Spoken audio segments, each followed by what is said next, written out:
Dunav je jako opasna rijeka i ako je se ne poštuje, bit ćete kažnjeni za čas. Znači, postoje jako veliki virovi, postoje brza voda gdje se ne možete zadržati nikakvim cenkom, nailaze veliki brodovi koji stvaraju velike valove. Ljeti uz velike vrućine i komarce morate biti hitri jer riba brzo ugiba. Zimi se slabo kreće kao i kad je magla.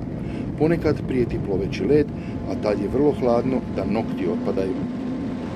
Srednjoškolac Antun katkad zbog škole ustaje u 5 ujutro, no i tada je desna ruka ocu. Kad je hladnoća, kad je zima i kad su mokre ruke, kad vjetar puše i po rukama hladni, tad je najteže.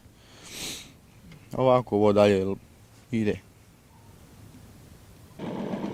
Riječni ribarski obrti imaju budućnost, govori Mato Grgić, ali je riječno mnogo teže od morskog ribarenja.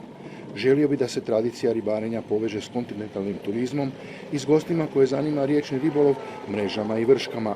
Kad bi se napravili nekakve baze ribarske, gdje bi se znalo gdje su ribari, gdje stoje alati, da ti turisti mogu doći vidjeti te alate, pa poslije i našu gastronomiju riječke ribe kušati.